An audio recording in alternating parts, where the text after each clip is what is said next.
get through and live our dreams for the honor of your faith. Your word is true.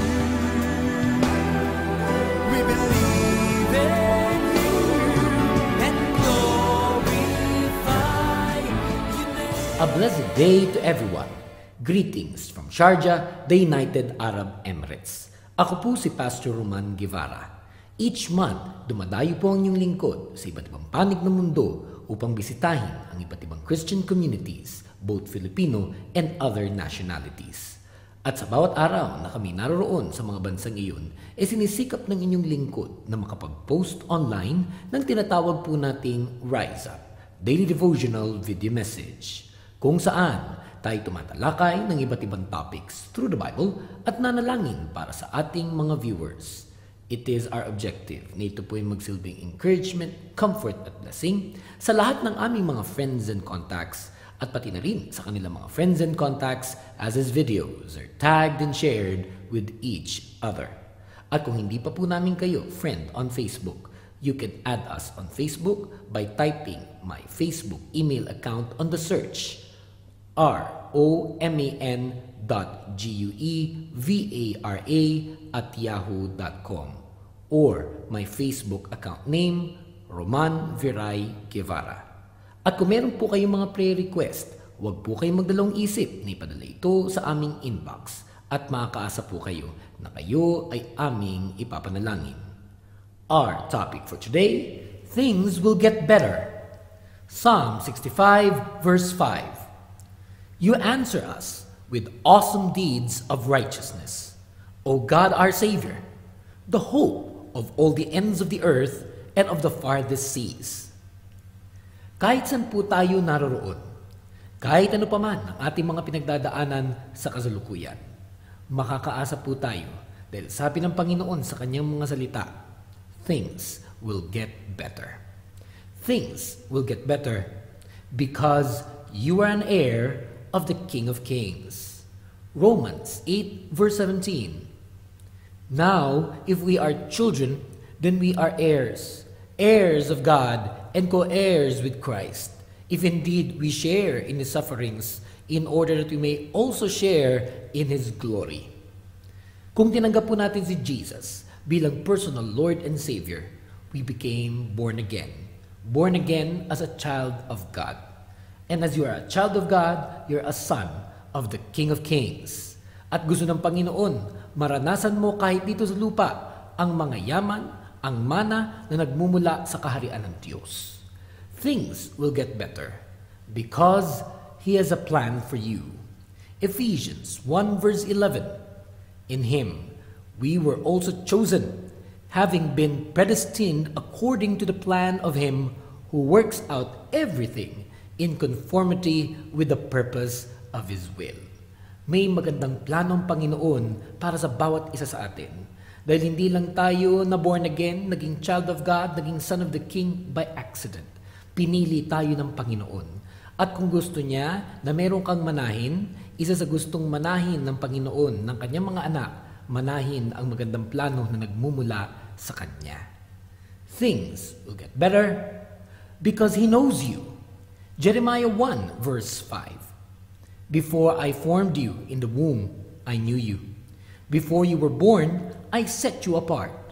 I appointed you as a prophet to the nations. Kung merong lubos na nakikilala kung sino tayo, yan ay ang ating Creator, ang Panginoon, na hindi pa man tayo pinapanganak, kilala niya na tayo.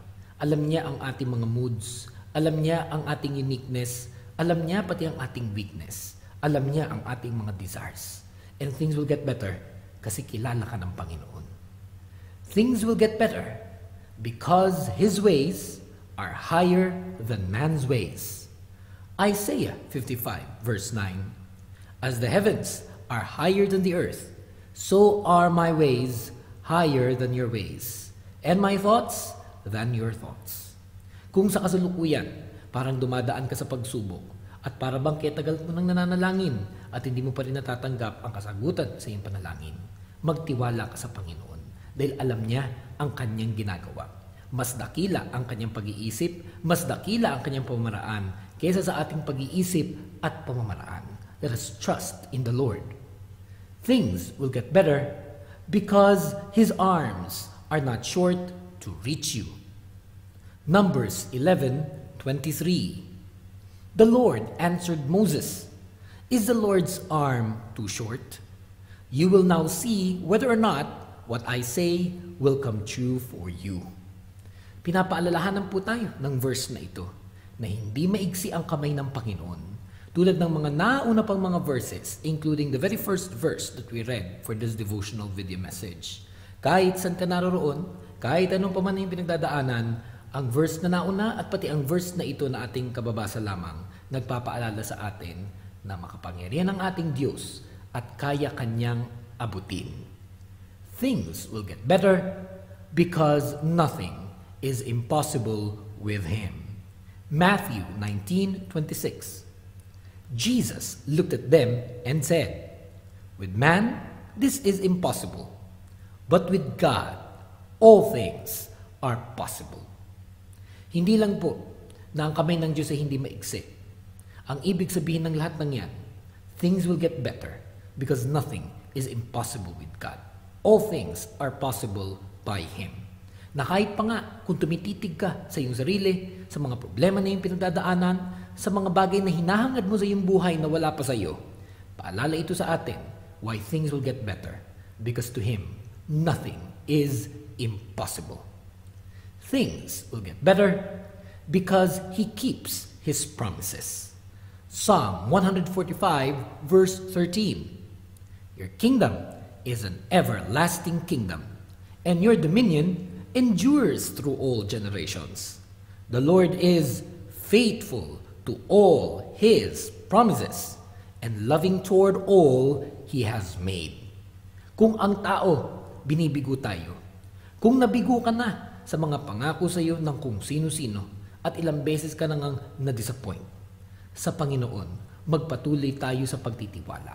Pagkat ang Diyos, He is faithful to all His promises. He keeps His promises sa atin. Pwede mong panghawakan ang mga pangako ng Diyos sa iyong buhay. Yes, things will get better because He will never leave you. Joshua chapter 1 verse 5. No one will be able to stand up against you all the days of your life. As I was with Moses, so I will be with you. I will never leave you nor forsake you.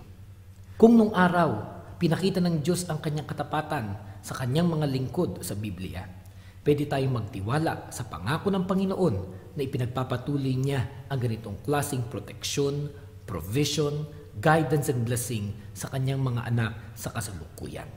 Kaya ang Panginoon, isa sa kanyang mga pangako sa atin, hindi niya tayo iiwan at pababayaan kailanpaman. Things will get better because He hears your prayer. Jeremiah 33 verse 3. Call to me, and I will answer you, and tell you great and unsearchable things you do not know. Ang verse pong ito ay paalala sa atin at encouragement na dahil tayo anak ng Diyos, that because you are the son of the King of Kings, when you pray to the Lord, when you cry to Him, you can be assured He will hear your voice. He will answer your call. He will answer your prayer. At ang promise niya, He will show you great and unsearchable things. Things will get better because He loves you. Jeremiah 31 verse 3. The Lord appeared to us in the past, saying, I have loved you with an everlasting love. I have drawn you with loving kindness. Napakarami po nating nabanggit sa araw na ito why things will get better. Pero pag pinagsama-sama niyo po ang lahat ng puntos na yan, mula 1 hanggang sa 9, itong number 10 ang parang pinakasama rin yan. Na kaya things will get better is simply because He loves us. He loves you. At alam niya ang kanyang ginagawa sa buhay ng bawat isa sa atin.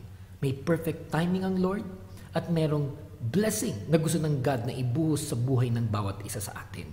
Magtiwala tayo sa Panginoon. Things will get better. Things will get better because you are an heir of the King of Kings. Things will get better because He has a plan for you. Things will get better because He knows you.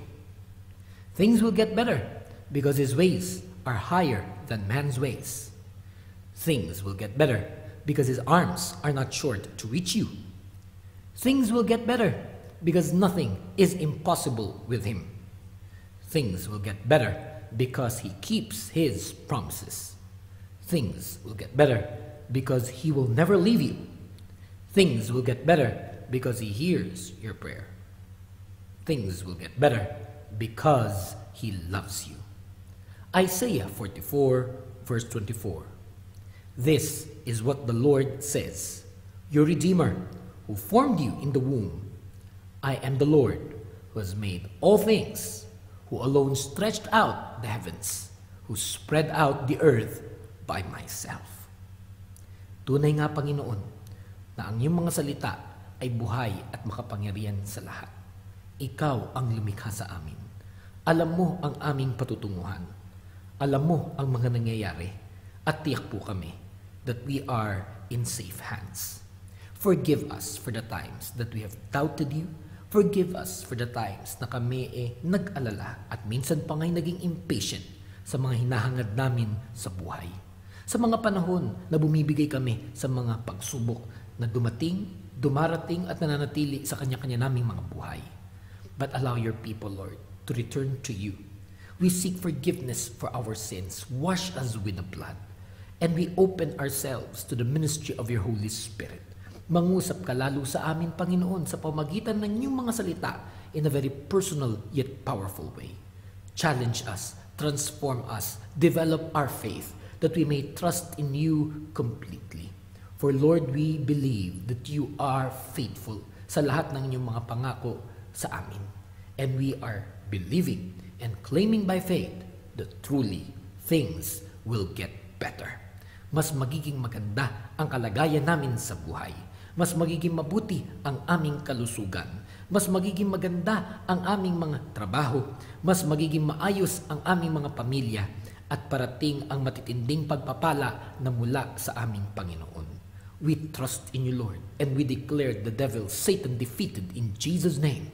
And we just honor you, worship you, and bring you glory as we pray all of these things in Jesus' name. Amen. Salamat po sa inyong panonood nitong Rise Up Daily Devotional Video Message. At kung nais niyong tanggapin si Jesus bilang personal Lord and Savior, I would like to encourage you to repeat this prayer after me. I recognize that I am a sinner, and I ask God to forgive me my sins, and I accept Jesus as my personal Lord and Savior. Amen. Kung ginawa niyo po ang prayer na yan, tinanggap niyo si Jesus bilang personal Lord and Savior, and I would like to encourage you to grow in your faith in God. Gawin niyo na pong habit, panoorin itong Rise Up Daily Devotional Video Message. At kung kayo po ay pinagpala ng video message na ito, kindly tag your friends and share this on your wall nang mas marami pang maabot natin ng Word of God.